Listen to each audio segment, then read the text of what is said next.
for this whole game.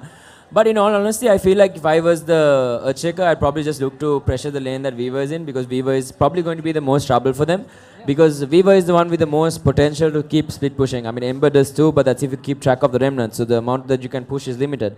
But because Viva is such a difficult hero to catch, and if the line is not there to be able to catch him, I feel like the Earthshaker should be just sitting, sitting in a lane where every time he has echo up, just sit in a lane where Viva is and just, try to echo him. Because if he just echoes and uses Fissure, I'm pretty sure the Viva will die. Because he doesn't have the... He has no HP. Yeah, exactly. Yeah. I mean, he's going to have a really difficult time if he just tries to split push without...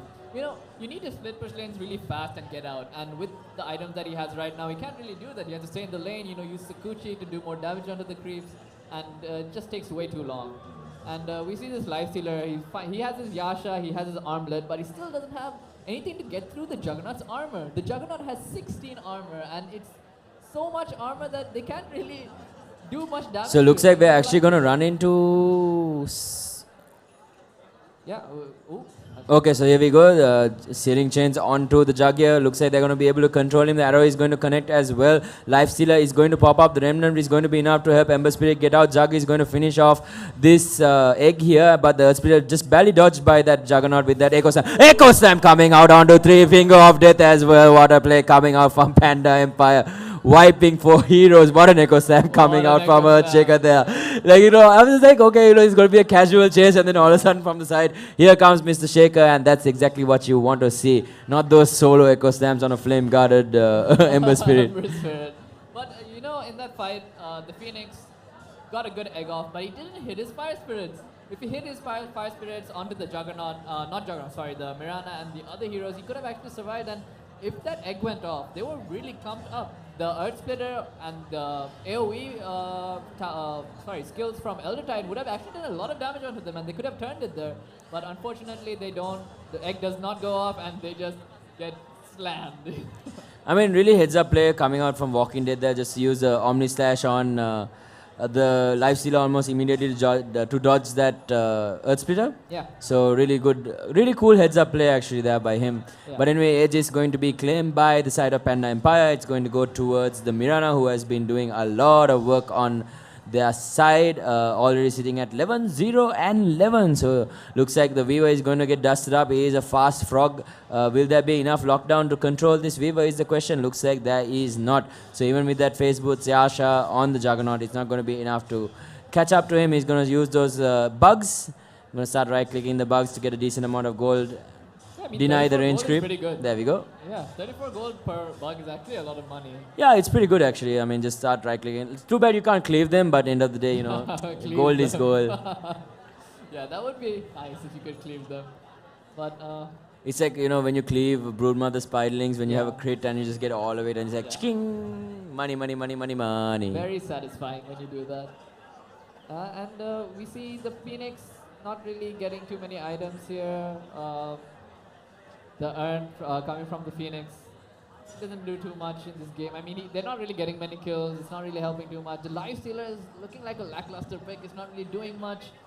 We thought it would do a little bit better in lane since it was against a Shaker. I mean, Tusk did have a few good saves, but it was kind of their mistake to use everything they had before the snowball, You want to bait out the snowball and then start using your abilities to try and take down the heroes in that lane. So looks like bot lane, the Dad are going to charge into the base here. Looks like they're leading in front with the Juggernaut here.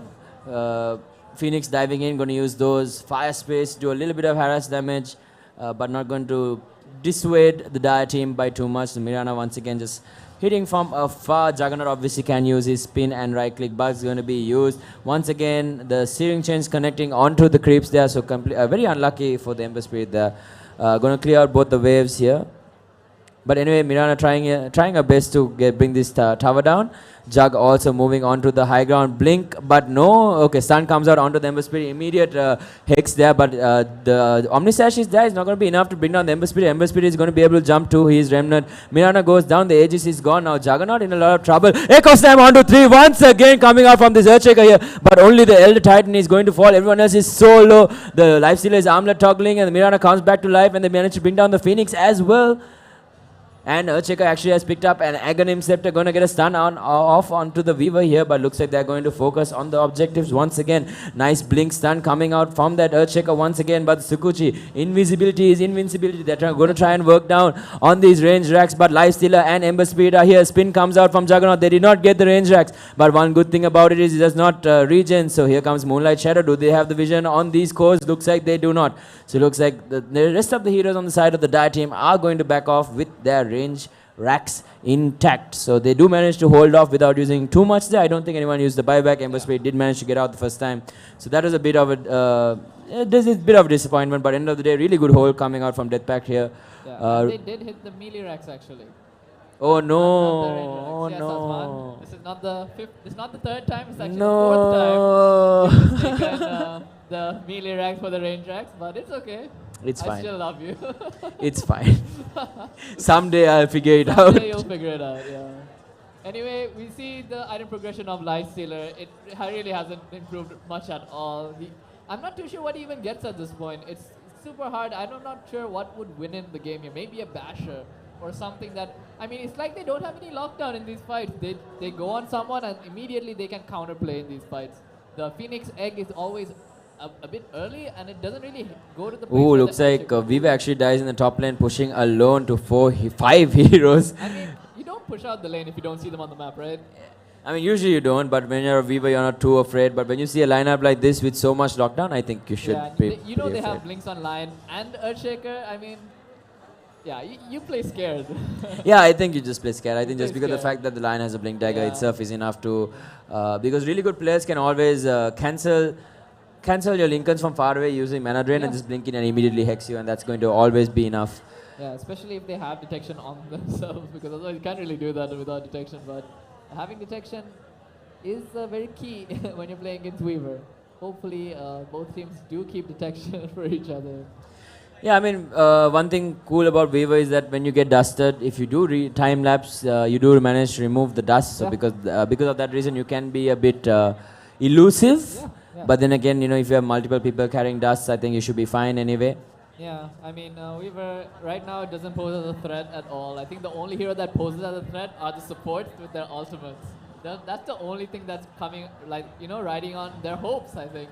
I mean, if they get a good egg into a good Earth Splitter and an Echo Storm, it could do a lot of damage and it could actually turn the tides of the fight.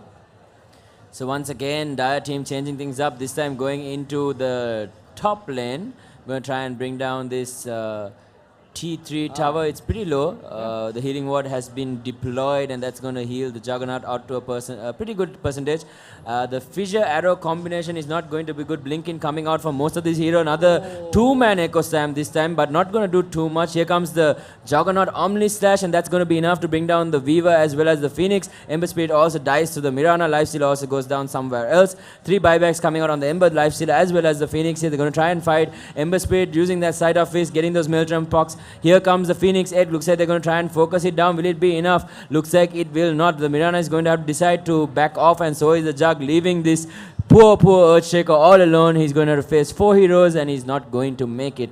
So they do manage to hold their racks once again, but this time with the cost of 3 buybacks. Yeah, I mean, they did have a really good Echo Slam onto 3 there, and it did a lot of damage, but they immediately bought back. And as soon as you buy back, you know that, okay, Phoenix has not used her egg yet. You know, they haven't used their spells yet, and you have to get back at that point. Even though you are so far ahead, you have to understand and respect the spells of the enemy opponent. And if they did that, I think they could have just reset and come back in again, you know? I mean, losing heroes like this is not really good if you're ahead, you know? You give a lot of gold to the enemy team, and they're able to come back slowly.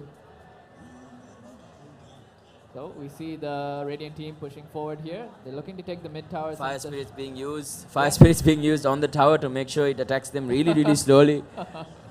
Yeah, I mean, Earthshaker is not alive, so I think they feel confident when Earthshaker is not alive. Meanwhile, so it looks like they're going to blink onto the Ember Spirit here. Immediate control with the Finger of Death, and that's going to be an Ember Spirit dead for 74 seconds. They're going to manage to catch out the Phoenix as well on the backline with the Tusk and the Mirana. So that's going to be another kill. Here comes the arrow, and he's going to walk right into it. What a arrow coming out from the Mirana here. That's going to be a double kill beyond godlike for the Mirana. That's 3 heroes down. Ember and Phoenix do not have buyback because they did buyback in that previous engagement. The question question is, do they run down the mid lane, do they run down the top lane, or do they run down the bot lane? Well, I mean, why do they keep going to the lane with the tower? I mean, let's just make it even and, you know, break every single tower first before we take any sort of racks at all. Because that's very efficient.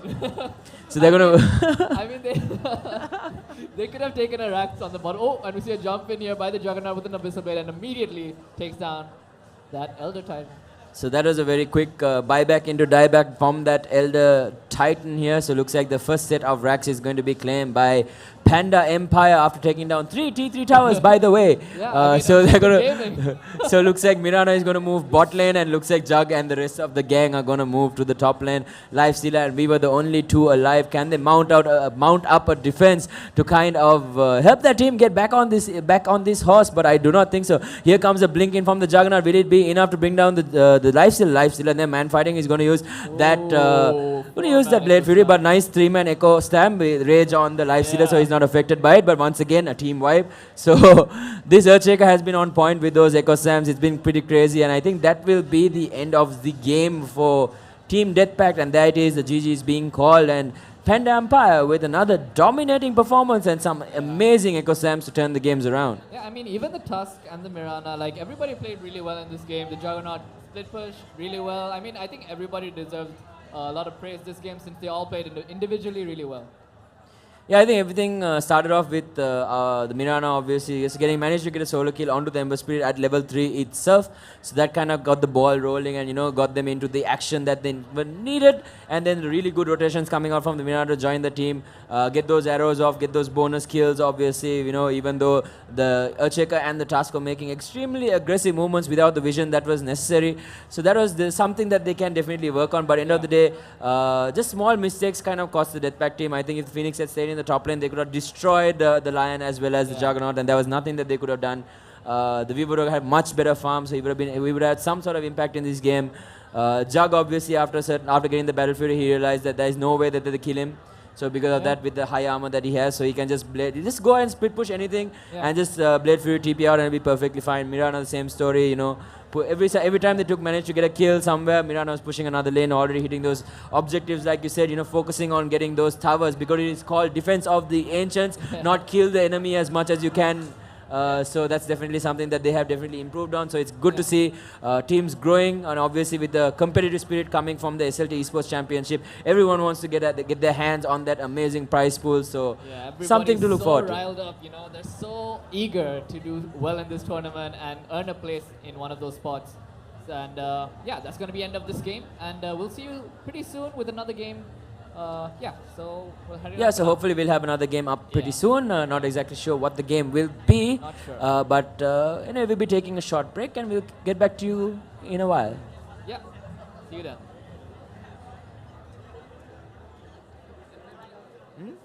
Yeah, they play well. They're very fast paced actually. Like they knew what to do in the game. Oh wow. Yeah. Confidence. Going? What happened to your game? Who do you play? Really?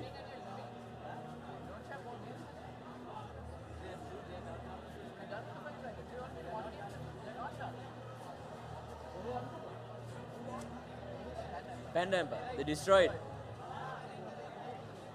I wonder how Iski got that level 3 solo kill. Like, what did...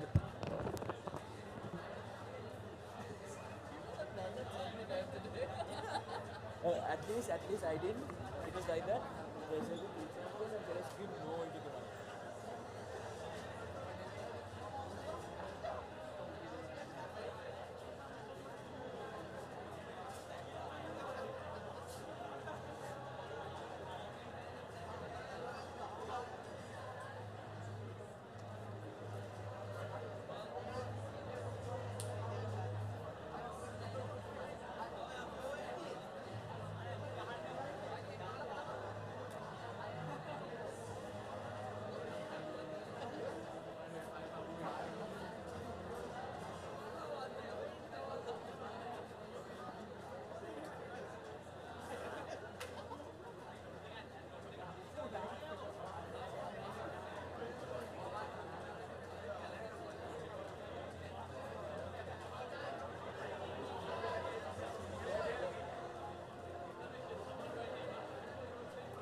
eSports athletes to be walking away.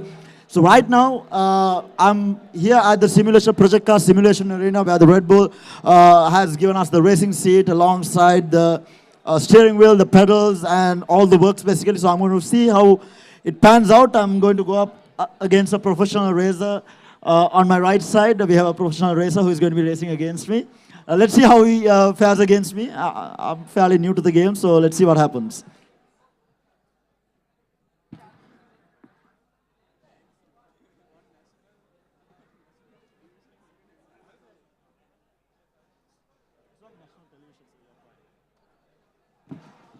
So we are just about to get into the race. It's about to start. Okay, I need to keep my mic.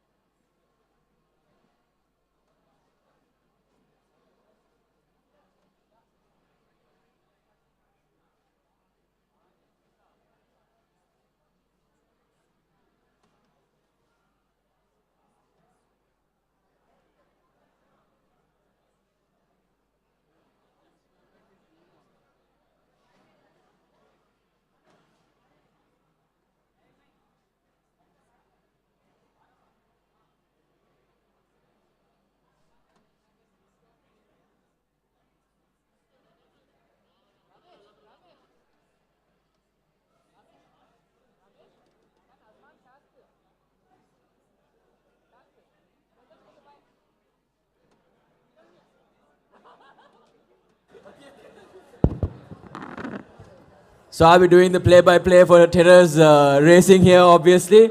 So as you can see, he's nicely controlling his vehicle, but at the moment I say it, you can see him lose control. So it's not as easy as it seems. So this man is not ready for the road. I wonder who gave him his license. Anyway, he's managed to recover and get back onto the road, but Dinuka seems to be doing a much better job here on the other side, driving extremely calm. So as you can see, really good control of his vehicle there. That's why we have decided to cut from Terra to Dinuka here. Really good control on his vehicle. So as you can see, so far it's just a straightaway. So let's see if we can make this turn really, really well. Well, he's going to slow down, try to keep pace of his vehicle, make sure that the turn is as perfect as can be. But it looks like, okay, so it looks so far, looks like the turn is pretty easy. But oh, it looks like Terra is actually in front of him. Is that Terra or is Dinuka just lapping him again? I'm in front. So, so he's going to accelerate here. Obviously, you can see the arrows as an indication in this racing simulator. Red meaning to slow down, yellow also meaning to slow down or accelerate. And Dinuka, I think, cast his curse a little bit, just losing control of the vehicle, but managing to gain control pretty quickly. And right now, he's just trying to gain control of his steering wheel. So as you can see, it's a very unique type. So you have the accelerator as well as the brakes. You have the, as you can see, the gear is on the right side as well. Either way. So we can't see the screen yet, so we don't know how our two contestants are doing. Dinuka with a very, very stone cold expression on his face. And the moment I say that, okay. So it looks like he's okay for the moment. He's concentrating really, really hard on this lap here. So it looks like he's doing pretty well at the moment. So spinning out of control. Oh no, he's not actually doing well. He's actually spinning out of control and now crashing onto a wall extremely slowly. Going to manage to recover. Okay, back to Terra. So Terra looks like he's in a very easy part of the map, just running, just accelerating happily down a straight road in his really weird car. But anyway, Terra seems to be enjoying himself quite a bit. So as you can see, so far just a straight road, so he doesn't have too much of an issue here. Already staying in front of Dinuka, I hope. We don't want him to get lapped here. So anyway, just so far nothing too difficult, just running down the straight road. So if you can't trample the accelerator and go down this road, then you have a problem when you're driving, obviously. So he's going to take his turn right now. So looks like it's going to be pretty easy, going to make sure, because everyone is kind of watching him on the big screen here, he's making sure he takes these turns extremely slowly with no issue whatsoever. As you can see, Terra's extremely expensive watch on his left arm there. You should probably remove those when you're driving, but he's going to keep control of his vehicle, as you can see. So both of them are pretty close to each other, but I think Terra is comfortably in the lead at the moment. I'm not sure how many laps they're going to go, but we'll keep going as long as they are. So looks like Terra doing a pretty good job at the moment. And once again, we're back to Dinuka. Dinuka on the right side here, just driving a little bit on the dirt, wants to get that skid drift. Does manage to make the turn pretty well, all things considered. It's not as easy as it looks. If it was me, I'd probably rev the engine too hard and make the car explode. So he's doing a pretty good job of shifting gears, as you can see, on the middle. Oh, it's automatic. Oh my God. So he's going to lose control of the vehicle and spin out, but he's going to manage to recover pretty well. So still not sure how many laps these guys are going, for how long I'm going to have to keep this up. But either way, pretty good driving coming out from the both of them. So hopefully they don't drive like this in the actual roads, because you know how Sri Lankan drivers are. All right, so that will be it. As you can see, looks like Dinuka has come in first. I'm sorry, Terra has come in first place. Sorry. So congratulations to Terra. Amazing lap there. I'll hand it back to you. I'll hand it back to you so you can share your experience with everyone watching. Thank you, Azman. So it was actually a really nice experience. I had tried it out once before at a couple of events. I drove it on manual, which is considered a lot harder, mind you.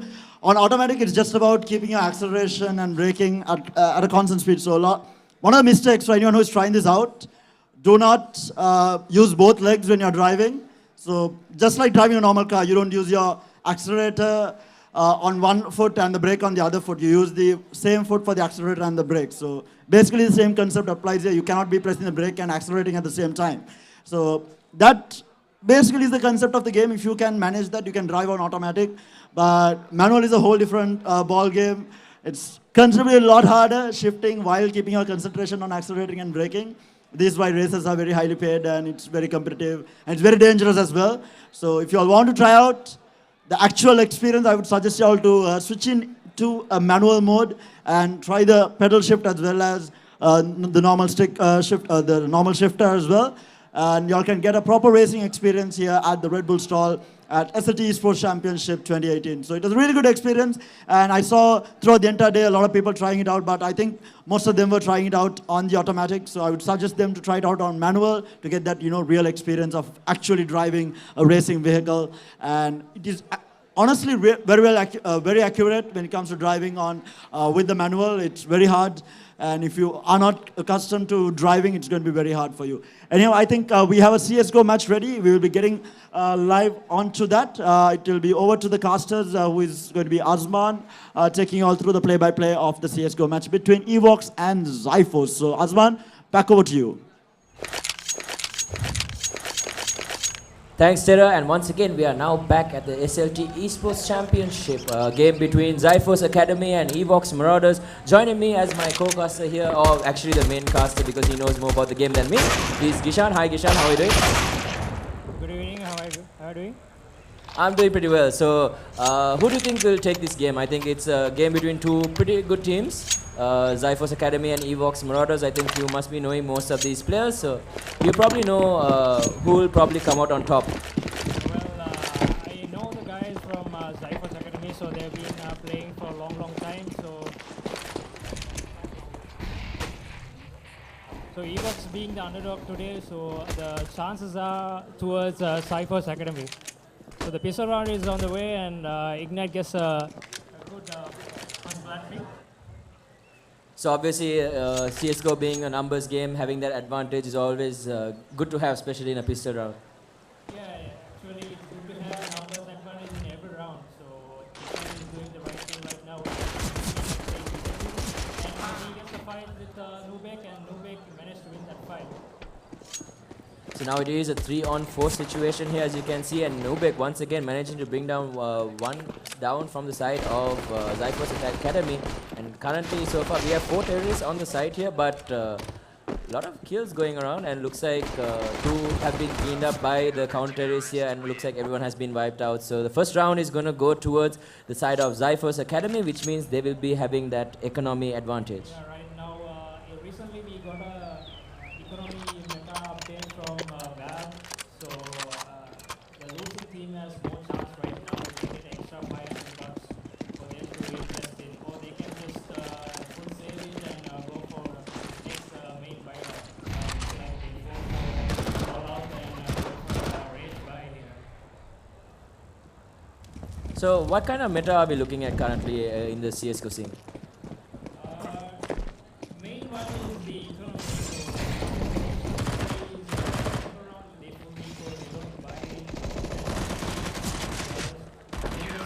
Nice.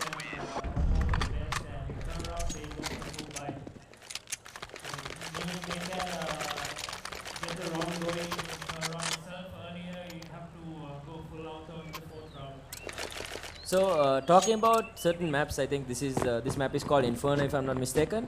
So y'all obviously y'all know like usually when y'all do win that knife round, y'all decide on whether y'all want the counter terrorist or the terrorist side.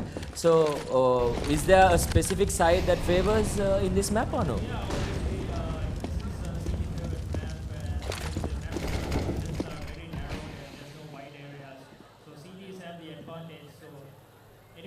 Teams can have a decent amount of rounds, like 6 rounds for the first half, can be easily managed when they are switching back to the second side.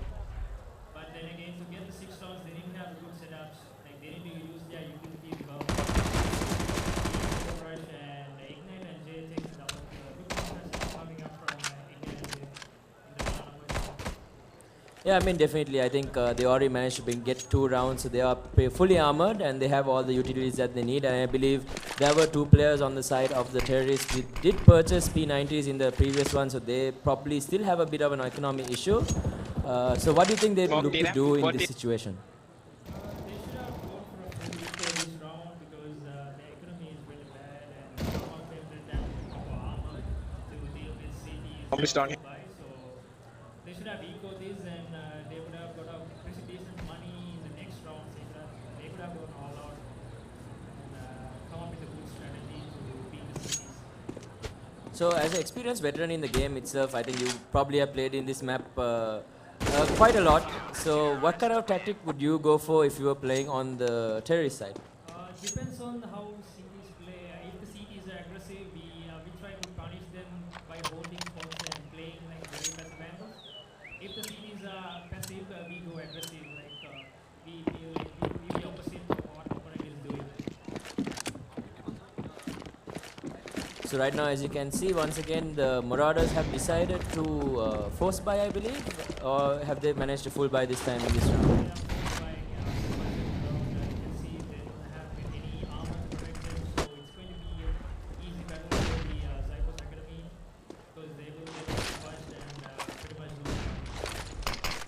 As you can see, like you said, a lot of utilities being used and looks like a lot of movements happening around that B alley side. So looks like they are going to be spotted out. A nice double kill coming for Ignite there.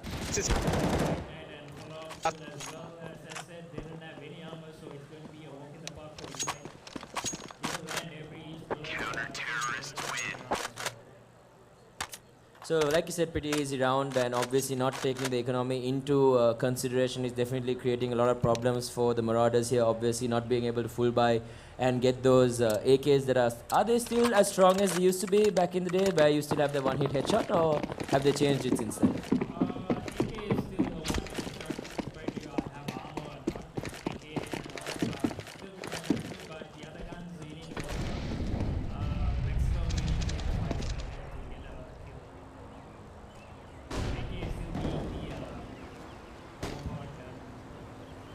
I mean, so far we've seen the Marauders run down, I believe it's called Banana if I'm not mistaken. They've run down Banana quite often and it doesn't seem to have worked out for them. So maybe they should probably try to mix up their approach, maybe take it a little bit more slower, or maybe try a different approach, maybe go through the alleys, sorry, the apartments if I'm not mistaken. So, but right now it looks like Zyphos Academy is very much in a very comfortable lead here, sitting at 4 rounds to 0. Bumps.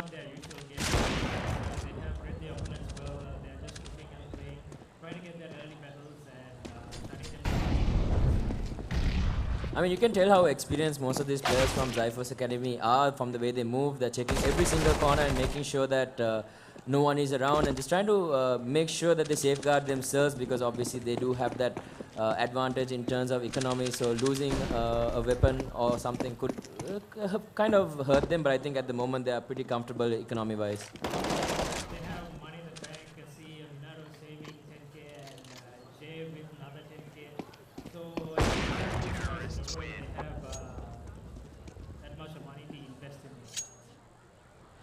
That's something unique to Counter-Strike, where one player can actually save money, and if he does manage to get a decent amount of kills, he can purchase these weapons for his allies as well. I think that's very unique, and it's definitely. Just like in Dota, we call him a support player. So his job is to probably good player in better than the support player. So he'll be dropping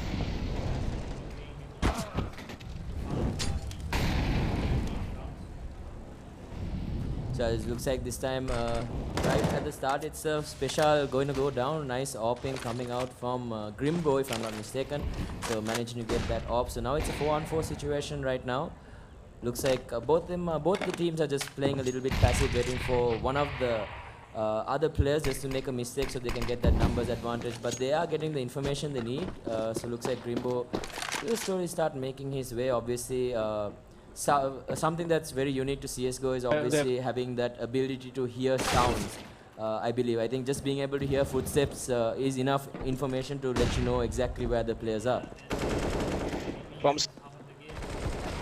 Come. Pass. Please went back.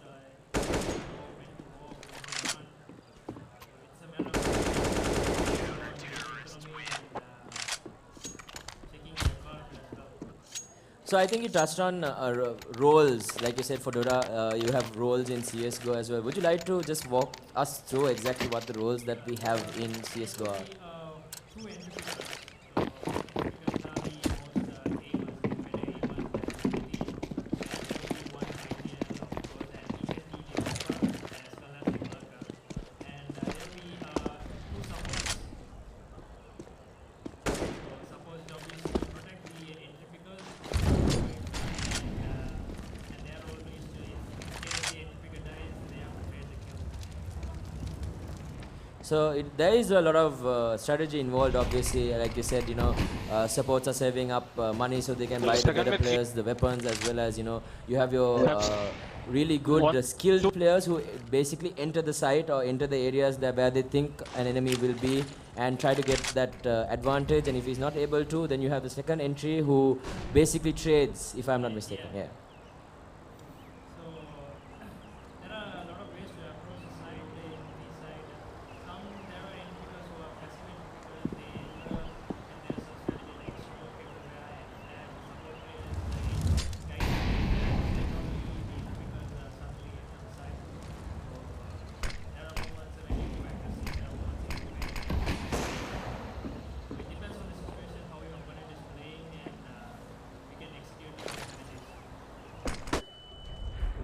So like you said, obviously these utilities I think are the most important thing, having these flashbangs as well as smokes to cover your vision and help you make those movements. Like you said, obviously there are many ways that you can take control of a site, especially A, B. There's different ways that you can approach it, like you can go the long way around or you can just take the short route. But end of the day, the utilities play a huge part in the game, I believe. Definitely, utility plays a huge role in CSGO. Let's say the team is aggressive, you need to use your utilities quickly. If not, they are just a slow team, so you can't get utilities because if they do execution later, you won't have anything to protect yourself. So flashbangs and smokes are really good against a slow team.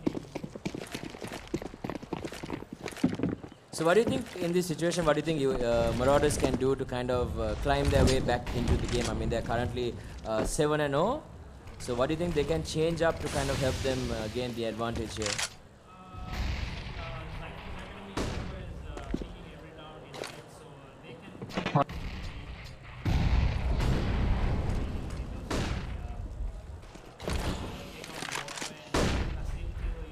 they have 2 minutes and they're just playing quickly. They need to take some time, maybe take a focus on gather up a strategy and play for the time. They can use 2 minutes right now. They're just using 30 seconds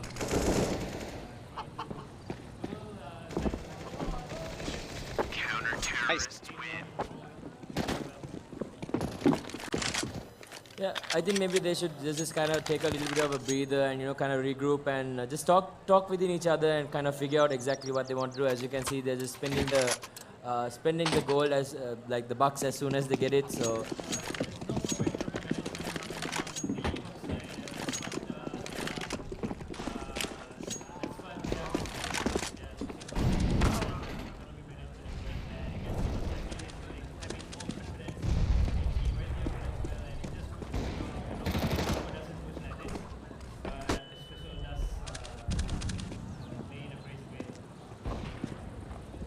they do have the information on where the bomb is. So in these situations, I believe they just want to be play a bit safe and kind of guard the bomb and just let the terrorist team come to them. But looks like they are going to get aggressive. We can see that eSports is not communicating as well. That's an essential part. You need to communicate with the teammates. That's how a good communicating team will be a winner. So they are not communicating well. They are listening well to the teammates, and they just scared everywhere and getting things their mood swings are being So anyway, I think I touched on most of the tactics that the terrorists can go ahead with when they are on this side.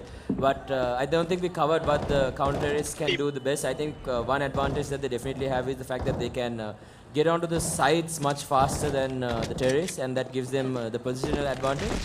Yeah, so most of the maps, cities have the first advantage to reach there. So T is anyway leaving with the disadvantage to go to the bomb sites a bit later than the cities though. Anyway, there are some spawn-based tactics for T side. Some occasions, only one T will get an advantage to go to the site before the CT. So we can call it as a surprise rush from that guy. He can do some off-guard kills and turn the round upside down. So what would you consider one of the most difficult maps to play in, especially when you're playing in CSGO? In terms of communication-wise, I would say like personal map is Train. So as a team also we will be like a bit of struggling to play Train because it needs much communication. It's quite a big map. Without the communication, without proper communication, you can't win against some good teams. So we do see Grimbo managing to get one kill onto Jay there, but once again, the Zyphos Academy wiping the flow with Marauders there. So a lot of pressure being put there, but anyway, 11-0, really amazing start coming out from Zyphos Academy, showing some really good dominance here. As you can see, their economic gain is pretty high. I think even if they lose every single round, they'll probably be able to buy almost for about 3 or 4 rounds in a row. They can buy every round. Right now they have a maximum economy. Like, almost all the guys have maximum economy. They can just drop 5 orbs each, and they can just go on dominating here. Oh, nice legal shot there coming out from Ignite. They're managing to bring down 2 actually, but in the backlines they do manage to bring down 1, but CYN is going to be able to bring down the last player there. Now it's already 12-0. So I believe there's a total of 30 rounds that are played, if I'm not mistaken, and you have to get up to 16 to win the game. First half consists of 15 rounds, so maximum you can go is 15-0, 16-0. 16 is the map point to score. So maybe maybe the Marauders might have a better time once they switch to counters. Maybe they might be able to 15-0 the other way around. Who knows? We'll have to wait and see. I think it will be very important to see who wins the pistol round for sure. Yeah, it can turn the tables out, but in the end, judging by this game, the Cypher's Academy has better aim, so the reaction time and all is better than the T's, so they're just dominating with the sheer aim. They are not also using the equipments really effective, but they're just getting their aim sorted with the opponents. I mean, it doesn't matter how much utility you can use, there's so much that they can do. Obviously managing to get those grenade damage as well as those, I believe it's called Molotovs? Or does it change and depends on both sides, I believe? Yeah, you can just say Molotovs. In CDs we call it incendiary, but we just say a common word called Molo. So yeah, I think more than that, I think obviously CSGO is just being able to win those 1v1s, I believe. Just being able to get those, win those 1 versus 1 fights where you get those headshots like this exactly. So 1 versus 1. Most of it, like you said, so I think getting those headshots is extremely important in this game. yeah, for CTs, it's a bit of a disadvantage because they play with the M4s. You need to require 2 headshots in a row to kill the enemy, but AK is not much. You need to have that sheer aim to get that or one-tap kills. Just 1 bullet to the head will be enough to kill a CT. So I believe there was a time where the Negev was extremely strong in CSGO. So what do you think happened to that? A lot of players from the community complained that it's too overpowered. So now what they did was to just nerf the gun. So you can't just play like what you used to. So if you were playing, like obviously you will be playing sometime later today. In that scenario, usually what type of players do you hate playing against the most? I don't hate anyone, but we used to play pugs and face it. So the mostly hated players are there's no team attack or from the pugs. So what they do is the opponent throws the molotov and they just run through the opponent's molotov. Which don't give any damage. So that is like abusing the molotov. So those are the players I hate playing with. So there's no sportsmanship or reality. So is the P90 still considered a silver player's weapon? Yeah, but in our level, nobody uses P90 unless they bought it very accidentally. So they don't use any low-level guns, just M4, AKs, and OPS to play with. If not, if they are low in economy, they will play SMGs. So something that kind of separates the really good players in CSGO with the average players obviously is being able to control recoil. So which gun do you think has the most difficult recoil to kind of control?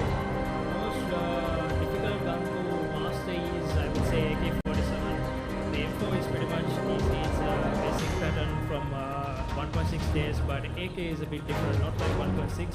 It requires a new pattern to master, and it has like 2 patterns, and it is like randomly change the pattern, so you never know you are controlling it right or not.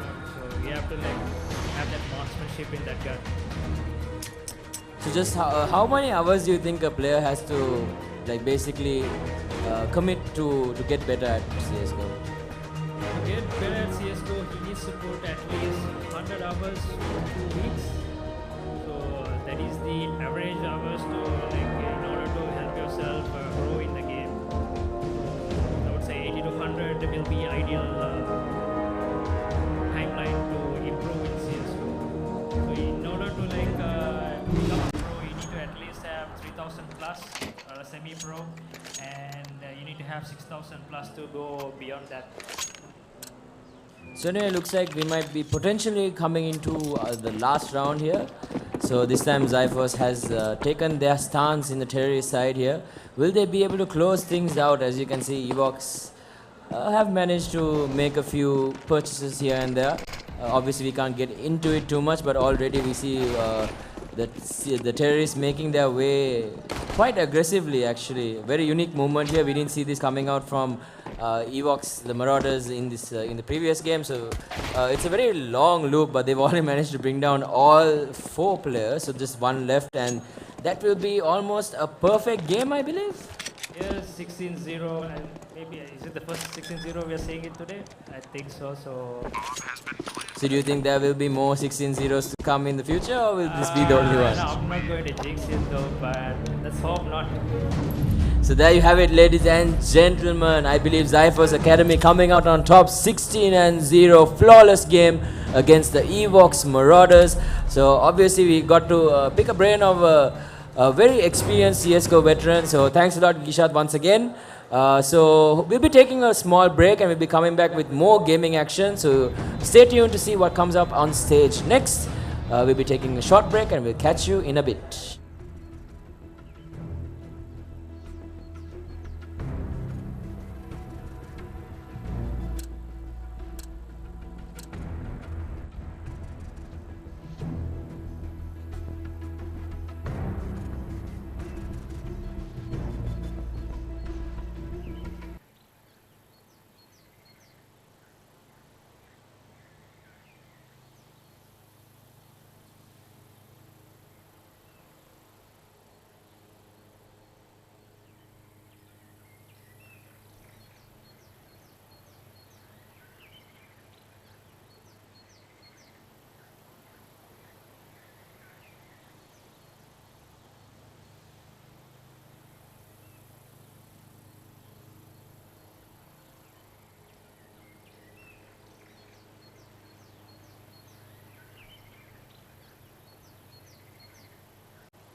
When you are.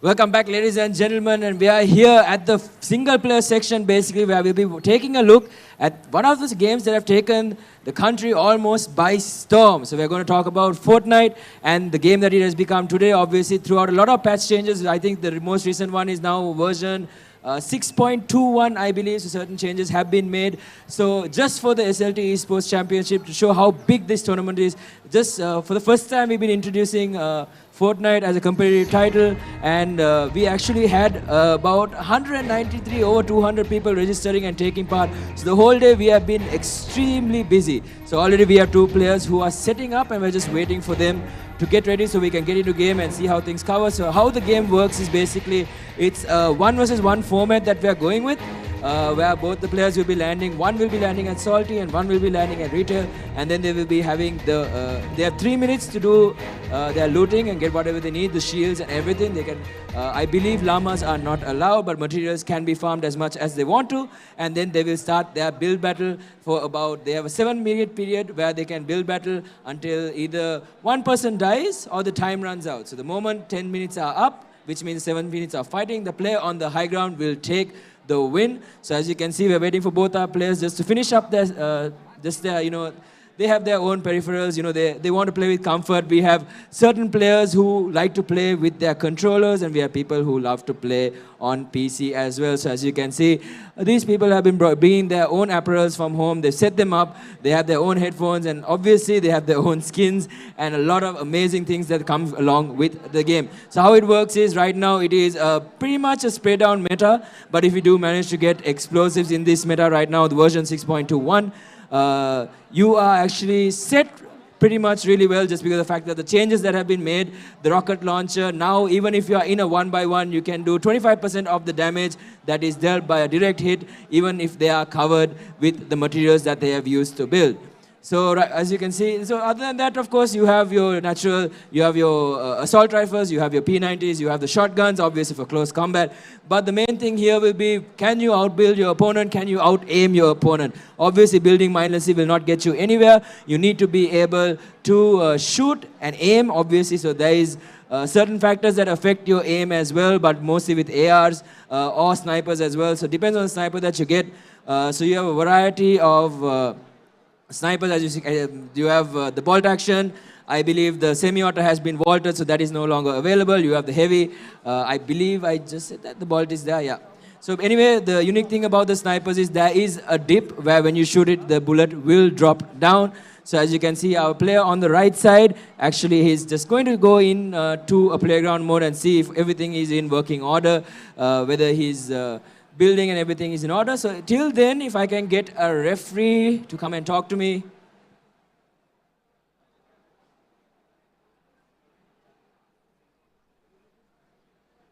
So with me, I have one of the referees for the Fortnite section. Hi, can we have your name, please? It's Beanta. So hi, Beanta. How has the games been so far? I think you've been pretty busy today, obviously covering over 200 people. I think it's just day 1. You have 2 more days to go. So how have things proceeded so far?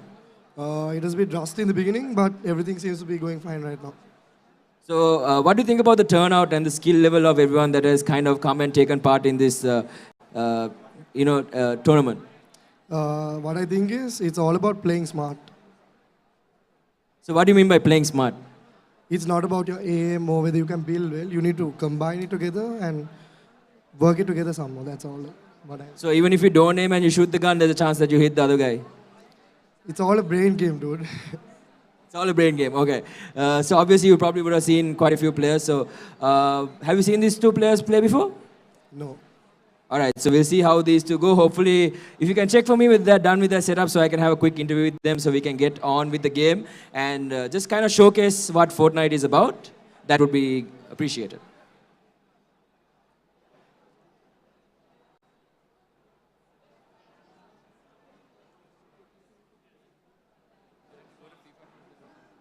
I can't, they told me to cover Fortnite.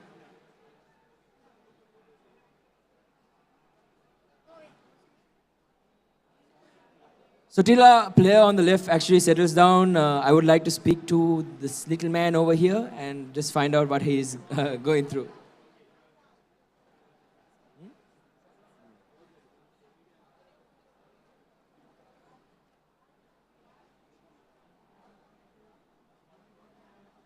tap him and ask him to come, Mazam.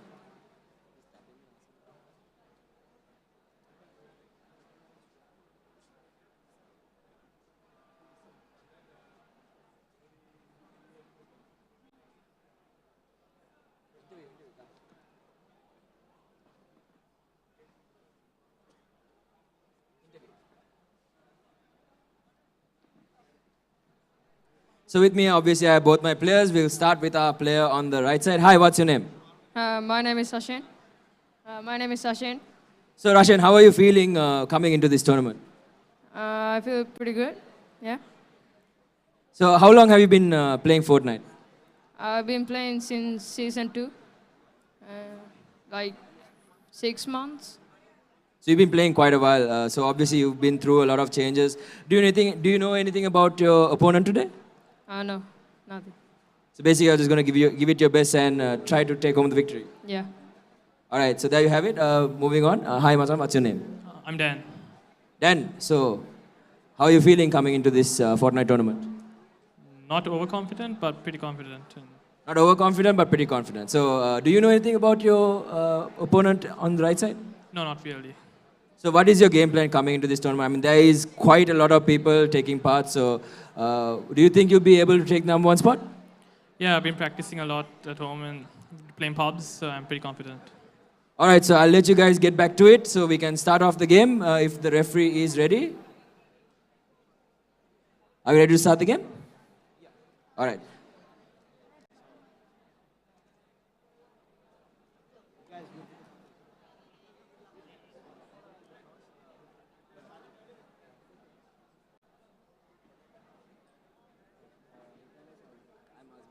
I know. You are crossword? Yeah. Are you there? So who's going up?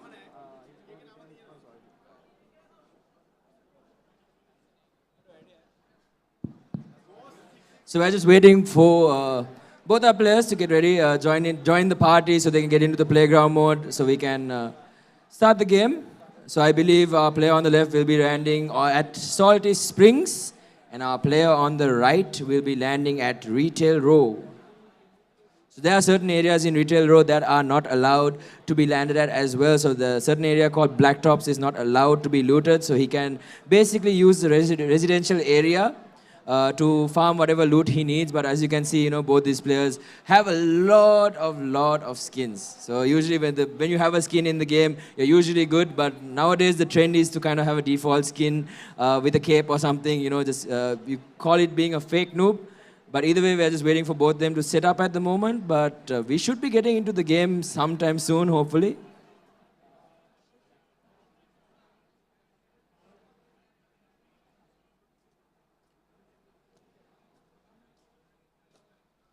All right, so looks like both players have added each other.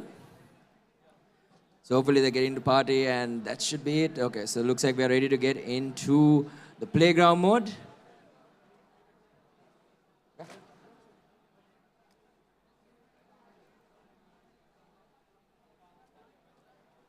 All right, so once again, to quickly run through, both players have 3 minutes. Obviously, the referee will be overlooking the time. They have 3 minutes to loot. The player on the left will be at Salty Springs, and the player on the right will be at Retail Row. So they have 3 minutes. They can get whatever they need. So it can be explosives. It can be, I believe, there's smoke.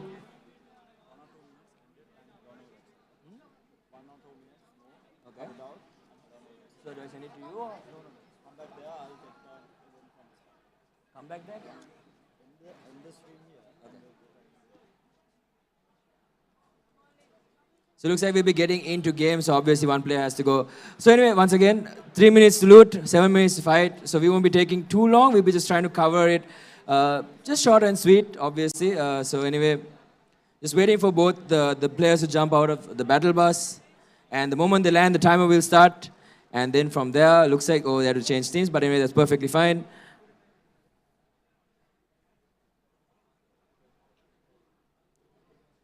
So the moment the players land on the ground, the timer will start, and that will be the start of the timer for them to start looting. They will have 3 minutes, and that will be okay.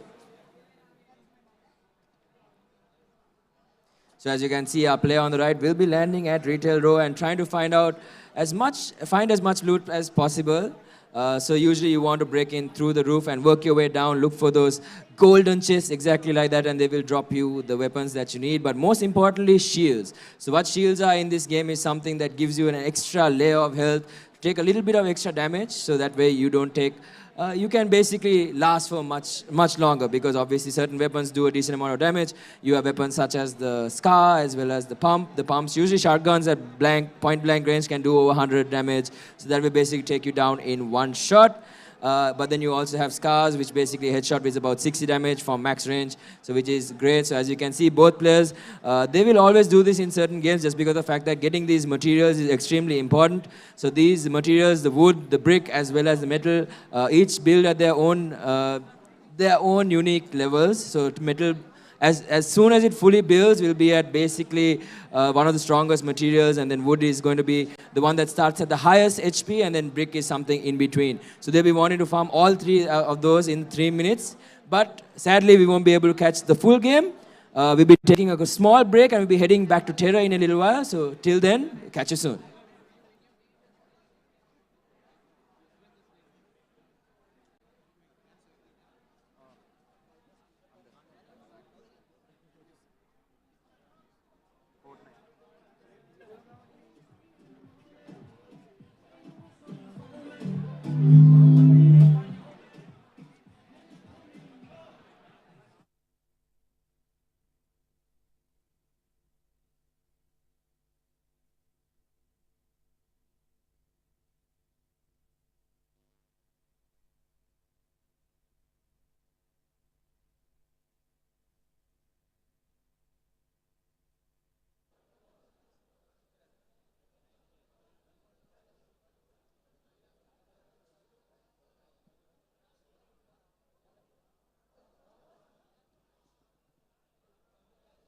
Hi guys, and welcome back. So we just had a small session of Fortnite where Azman took you all through what was happening in Fortnite. And we're just about to get into a CSGO match. It is going to be Zyphos taking on Evox. I would like to invite the two captains on stage. If I can have the two captains on stage. Thank you. Hi man, so your team name is Hyperions, right? I got it right, okay. Is this a mix of hyper experience? Is that what you all were looking at? Yeah, sort of. Okay, nice mix up, man. I mean, you put me in trouble when I'm trying to announce these names. Other than that, what's your name and what are your expectations? I am Najid, and do you need the in-game name? IJ, NJ, and we put up this team recently, and we have a good team, I guess. So we have a Zyphos team from the other side. I think this is the #1 team, if I'm not mistaken. What are your expectations? What would the score look like? Do you all think you all can beat them? And if you all can, what would the score look like? We are trying to do our best in this game. Give me a score line, man. Give me a score line. Tell me that you all are going to beat the #1 team and give me a score. To beat them, it will be like a difference of 2 or 3, I guess. 2 or 3 rounds. Okay, so very confident going in. That's what I want, man. Very confident. Best of luck in your match. So now we have the captain from Team Zyphos. From Zyphos, I told them it was a bit redundant and for them to pick up another name. What was with the name, man? You all need a new name.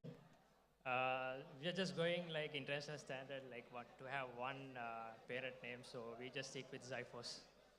So objective is not just to win Sri Lankan tournaments, to someday, you know, be at the top level, to be competing internationally and bringing home titles. Yeah, of course, we are going international next week. So we'll be representing Sri Lanka and Zyphos at the same time. This is the World Championship you all are participating in. Yeah, ISF. Okay, so what are your expectations? I'm pretty sure you have played against some of the top teams in other countries as well. How are the expectations looking for the tournament abroad? We did our practice, but we are in a group. We are in a tough group because Finland is one of the best CS:GO countries. So and put against Vietnam as well. So we have the toughest group. So we are managing to do our best in that. Okay, other than that, how confident are you of taking the SLT title here? Well, SLT pretty much confident, yeah, no doubt in that, so yeah.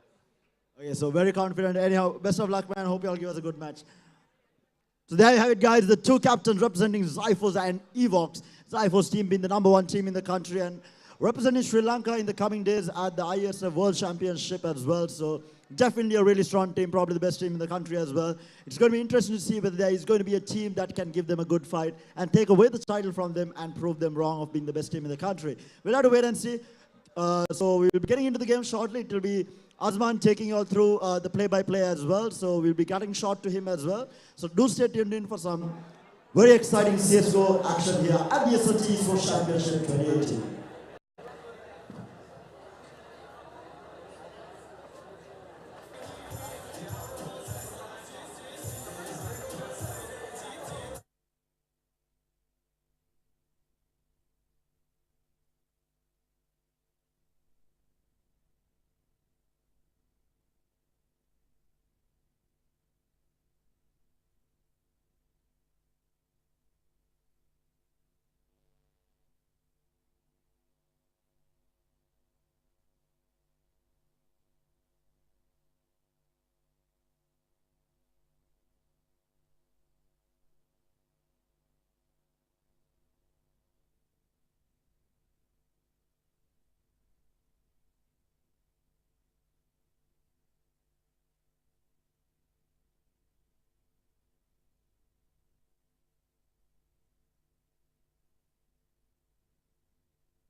Backstep, run, backstep, run, backstep, run, backstep.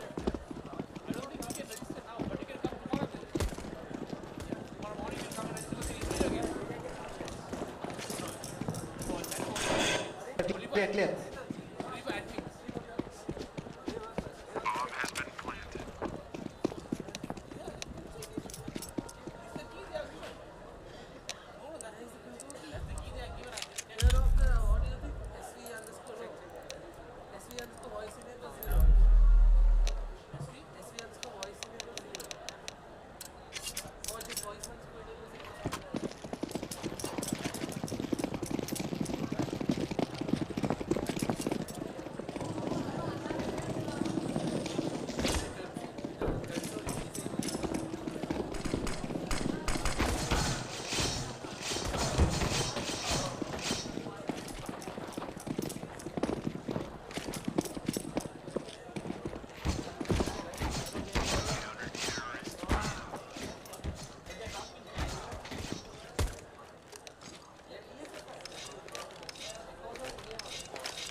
Okay, bang, yan ang character, bang, yan.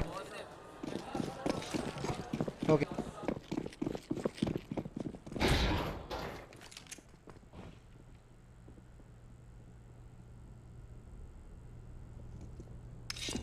Be shot, be shot, be shot.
Attention please.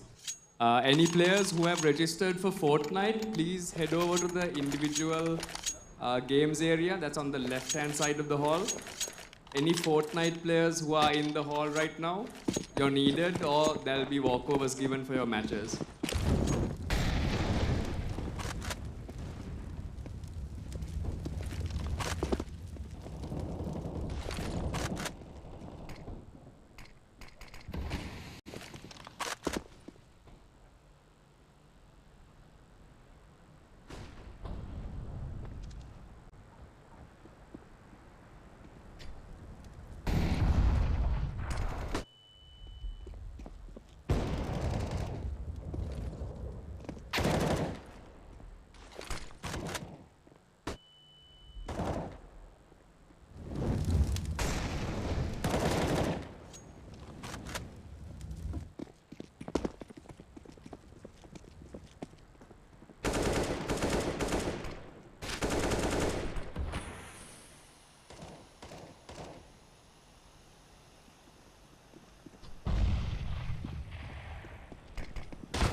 Sure.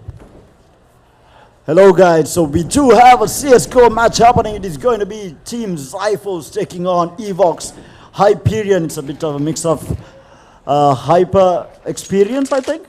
That's what I think that was what they were going with. So right now we see Team Zyphos leading 4-0. Definitely the economy on their side. They do have the AWB as well, and they've been doing a good job of just keeping things in check and getting these early pickoffs. And of course, for Team Hyperion, Hyperion. Jesus, really sorry, guys. They need to come up with easier names for us to be talking about. Meanwhile, Hyperion actually manages to get 2 pickups onto the side of Team Zyphos, but in the end does fall down, and Team Zyphos takes round number 5 as well.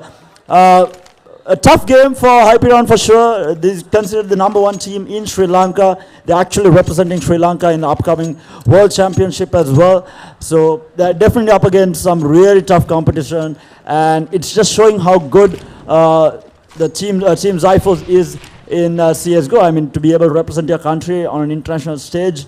And sadly enough, they're apparently up in a very tough bracket. They're up against some of the toughest teams in the world, which is going to be interesting. We are definitely to basically show them how good they are compared to the international stage, up against the best teams in the group stages, and it will give them a good experience for sure, and hopefully improve as the tournament goes on for them. Right now, in this match, they're down on 1, up against the side of Evox here, losing a few numbers, getting tagged, but they did manage to get 2 quick kills here. Ben G and Hika taking those pickups. In the end, they do lose Hika there. Both teams are equal when it comes to, how do you say, I'm not too good at CSGO, but how do you say economy? Yeah, there you go, economy. Both even in economy, they do lose the scope on the side of Evox.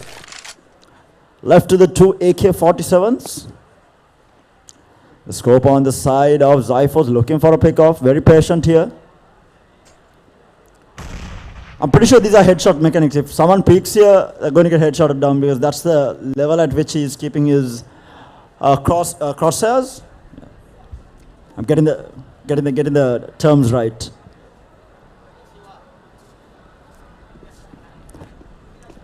Still waiting on it. He does get caught out here. He did not expect him to rush in through that area.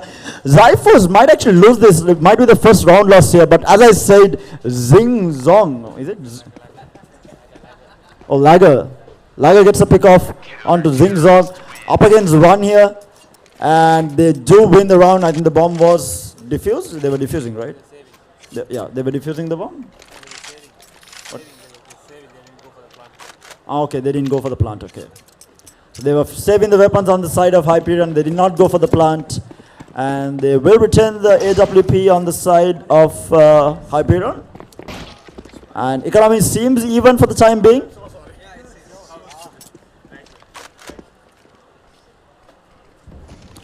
- 6-0 lead here.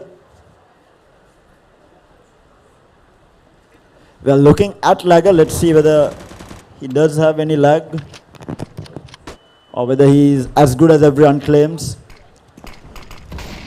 Meanwhile, Benji getting taken out there. They do get a return kill onto Ravana. Tagged very heavily.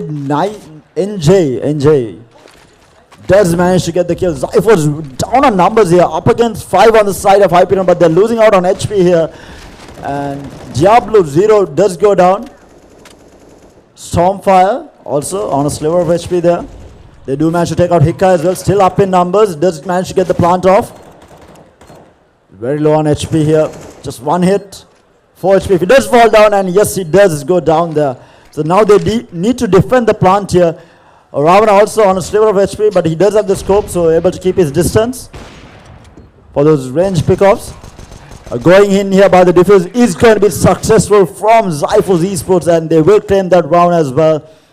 So the AWP at least manages to hold on to his weapon, and now the economy still looks okay. How is the economy even? Lost round bonus? Okay, so there is a lost round bonus. They get the plant, okay. So if you get the plant, you get extra money. So weapons-wise, they are fairly even. Both teams are running in with AK-47s, sorry, M16s, I think. M4s, okay, M4s. M4s and AK-47s and the AWP. Return kill. See, Ravana and Lager both been taken out. I think Lager just lagged a little bit too hard there. Smiles on his face though, even though he died. Smoke's been laid out to cover the advances on the side of Zyphos. Nijek just does get spotted out there. It's a flashbang that was thrown, I think.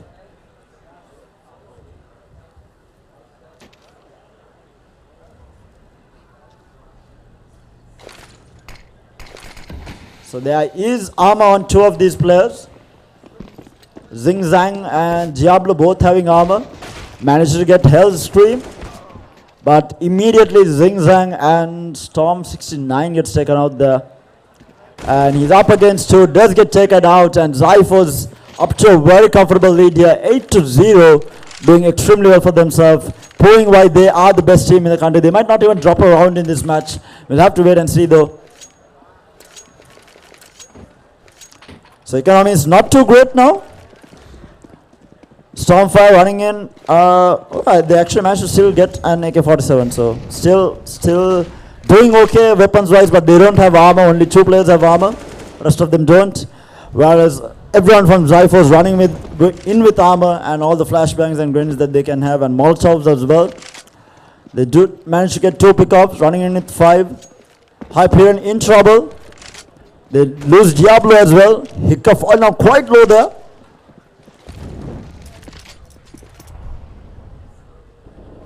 Zing Zong goes down as well. So Stormfire up against 5. Daunting task for him for sure. And he gets cleaned up there by Hika, and 9-0. A very dominant performance from Team Zyphos here. So I was talking to them about why they decided to have the clan name as their team name. So they're trying to keep up with the international standards. That's how normally internationally you have organizations giving the organization name to the team basically. So if it's Evil Genius, for example, the CSGO team is going to be Evil Genius, the Dota team is going to be Evil Genius. So they are following the same pattern. They're going against Team Zyphos.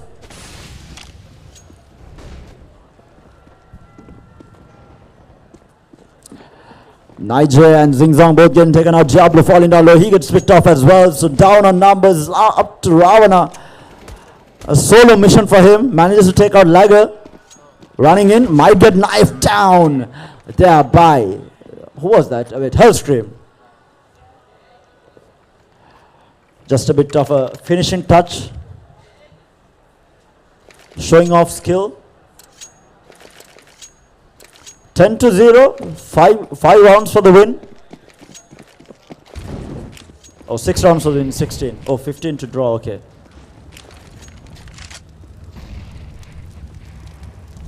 So economy is still looking decent on the side of Hyperion there. They do lose NJ at the start. Stormfire also taking quite a bit of damage there. He will get taken out eventually. Sitting at around 20% HP. Or health. As CSGO term, yeah, HP, okay. It's the same terms. Judge Ravana runs in, and I mean, I did not see him. He was firing, I was wondering who he was firing at. Manages to pick out Benjel, Lager getting tagged there a little bit, but does get the return kill. And he does go down eventually, but still numbers favoring Zyphos. Zingzong gets taken out as well. Diablos is also up against 2. Defiance as well as Hika still alive. I think Hika has been the star player on the side of Zyphos in terms of kill. Does get the plant off, so they do get the lost round bonus if I'm not mistaken. Now he needs to defend this site. Can he do it? Can he? Oh, he sees, but Diablo does get taken out there by Defiance, and he is going to be able to go in for the defense. He cannot see the bomb.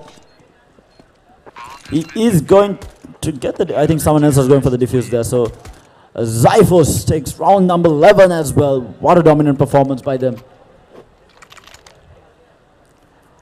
So with that last round bonus, they are doing okay for themselves. Does not have the op and does not have a lot of armor to work with as well.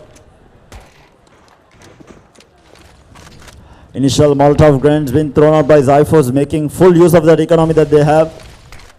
Very far ahead. It's working in, runs in, does not get the pick off. We are looking at Hellscream at the moment. Just firing into thin air and doesn't manage to get a pick off with that. Firing through the smoke, realizing the positions on the map. I think he was spotted out for shooting. Benja gets tagged heavily. Diablo also on a sliver of HP. They do bring down Lager. Lager seems to be dying a lot.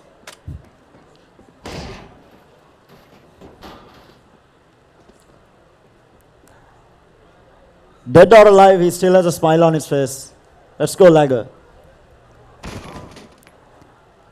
Does not seem to hear me because he has these really good headsets on his over his ears. So when it comes to CSGO, it's very important to have really good headsets because you listen to the footsteps, you listen to the fire, the direction that is coming out from. Stuff like that really matters in CSGO. That's why it is very important to have really good headsets, and these Cloud 2 headsets are definitely doing the job for them. Very high-end gaming headsets on the main stage here. I mean, they're playing with all the comforts under the sun. They're playing at 60 FPS or 120 FPS or whatever the FPS that they require. It's 1060 graphic cards. They have the best of headsets, the best of keyboards, the mice. It's all the gaming chairs. The comfort is there for sure for all these players. So definitely in their comfort zone. So Ravana at the start itself getting scoped down by who was it? That was Defiance. The scope on the side of Zyphos eSports. Liger getting a pick off through that Molotov there. Runs into another, gets taken out though. Managed to get a few hits in, but Diablo does manage to get the job done. He in the meantime manages to find NJ. Does take him down. Hyperion definitely on the back foot here. Just does not have the economy to sustain this. Does manage to pick up a AK-47 on the side of Storm. Does Storm 69 manages to pick up a AK-47?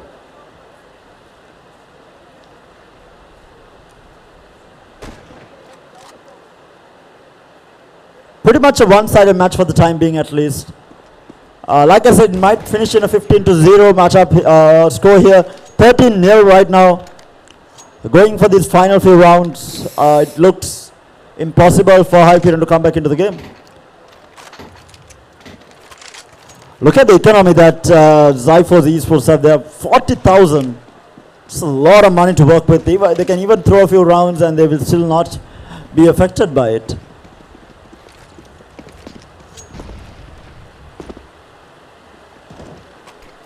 But time and time again, we have seen CSGO matches turn on its head. People get to 14 rounds and then the entire match turns and the other team gets to 14 rounds. Things can go down, anything can happen. That's the beauty of esports. It's not over until it's really over.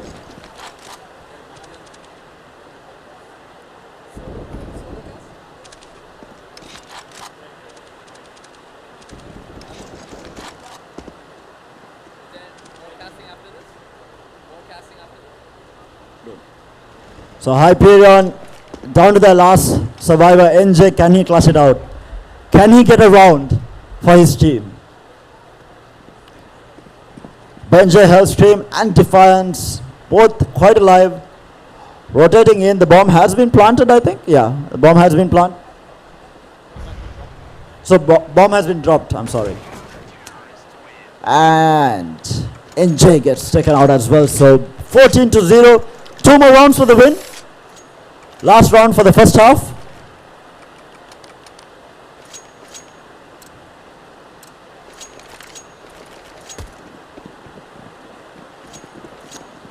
So I was talking to the Evox captain. They knew it was a tough match going in up against the best in the country.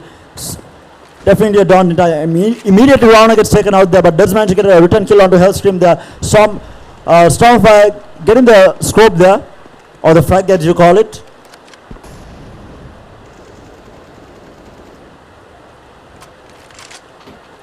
Looking at Hyperion NJ covering a Stormfire, Zing Zong. NJ spots out one, does go in for the kill and does manage to pick him up. NJ still alive, runs into, who was it? Runs into Benjay and drops down 15-0, and we now switch sides.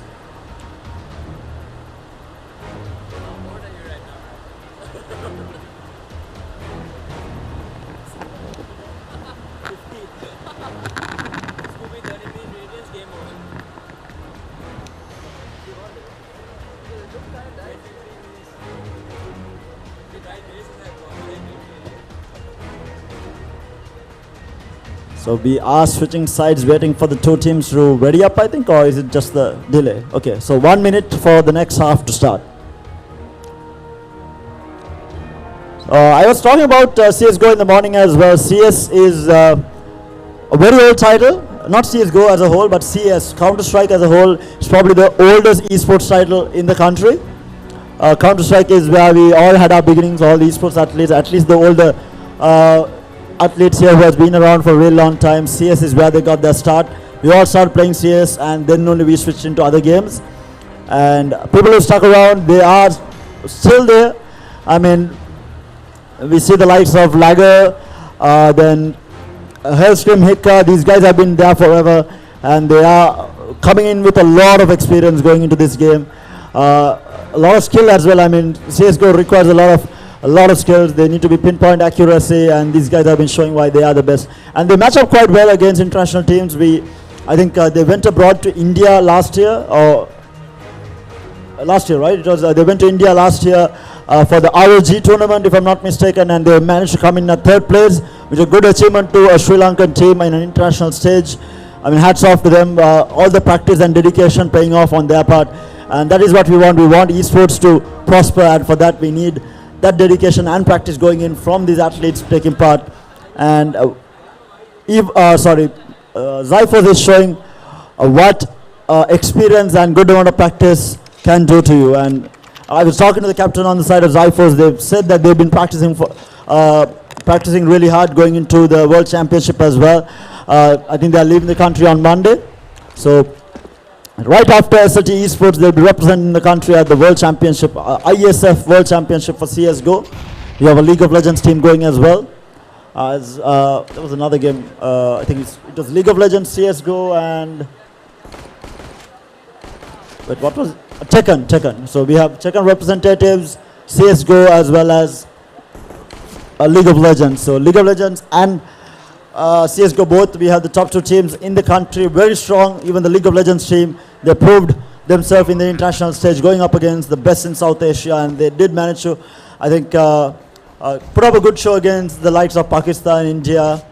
So we know that they're strong. Lankan Lions, then they're among the top three teams in Southeast Asia.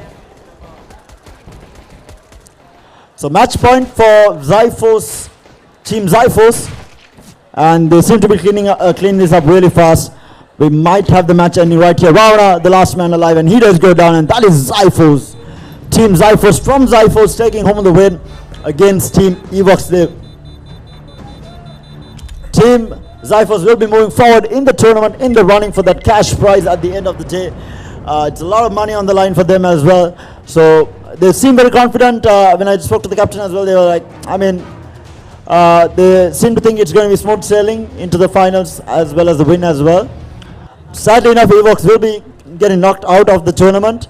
Hopefully they will participate next year, practice harder, put in more work, more time into the game, and come back stronger. They said that they were relatively a new team, so hopefully more matches and more talent coming out from them in the future. So do stay tuned in. I think we have a couple of more matches, one more match up on stage, and that will be it for the day. It's going to be a CSGO match up on stage next as well. And I'll have two separate casters who have done CSGO before, who knows how to cast CSGO, cast in the next match. Not CSGO players, but definitely people who know CSGO more than me. So stay tuned, guys. More action-packed Counter-Strike Global Offensive coming your way here at the SLT eSports Championship 2018.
Radiance ban.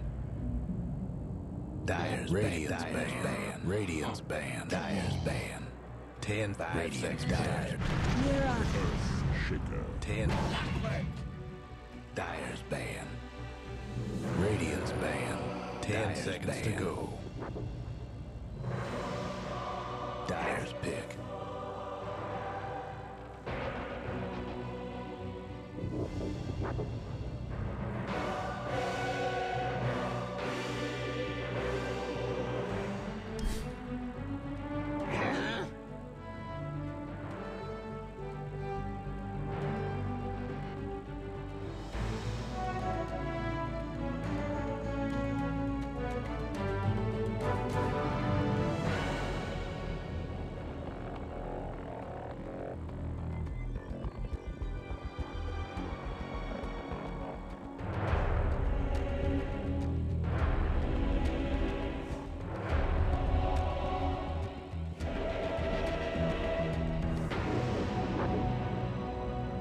Radiant.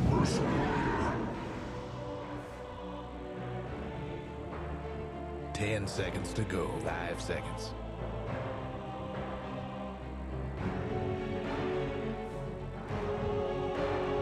Dyer's.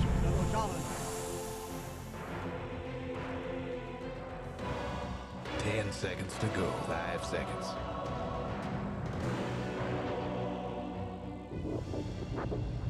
Dozen. 10 seconds to go. 10 seconds to go. Radiance ban. 10 seconds to go.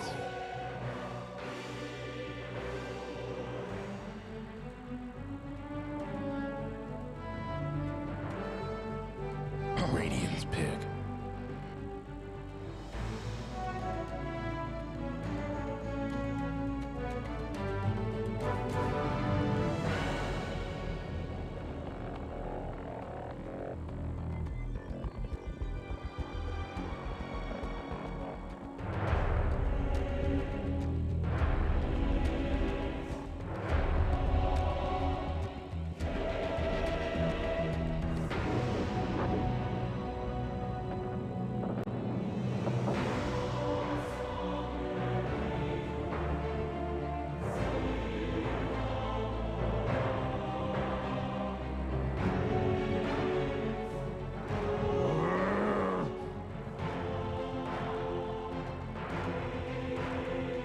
Dyer's pick. In the spirit.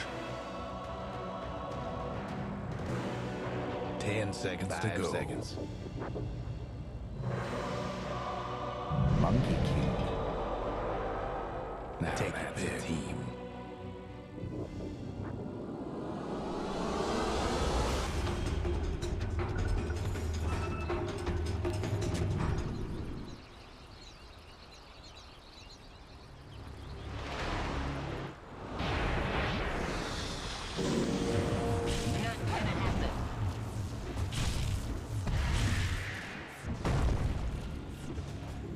Seconds to showtime. First blood. And away we go. No more bets, please. Radiance Courier didn't make it.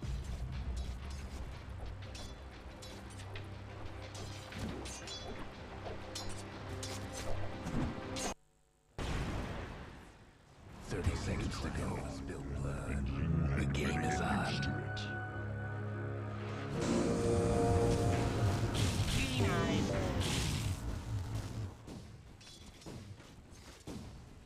The Radiance Courier's a goner. Denied.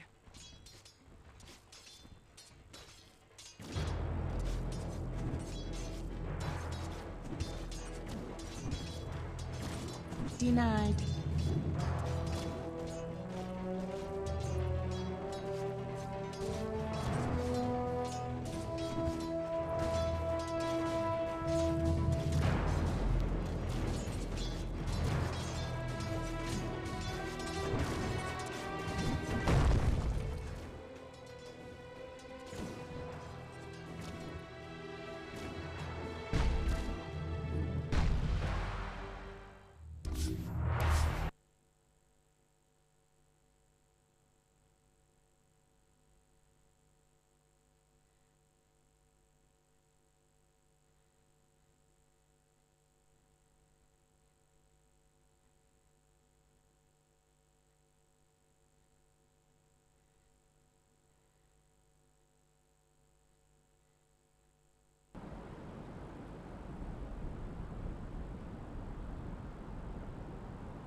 So small announcement, if anyone has found a motorbike key, a Bajaj motorbike key, please send it over to the production table.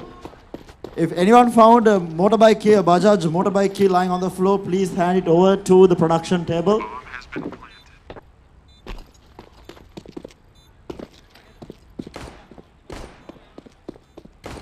A Bajaj motorbike key, if you all do find it, hand it over to the production table. Thank you.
Counter-terrorists win.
Terrorists win.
Counter-terrorists win.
Counter-terrorists win.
That is it, guys, for today at the SLT eSports Championship 2018. I will request everyone to please head out. We need to close up. We do hope you'll join us again tomorrow as well for more action-packed gaming here at the SLT eSports Championship 2018. It is happening up until Monday, so do not miss out on the action. I'm sorry, happening up until Sunday, so do not miss out on the action. So do stay tuned in tomorrow as well as day after for the live action here at the SLT eSports Championship.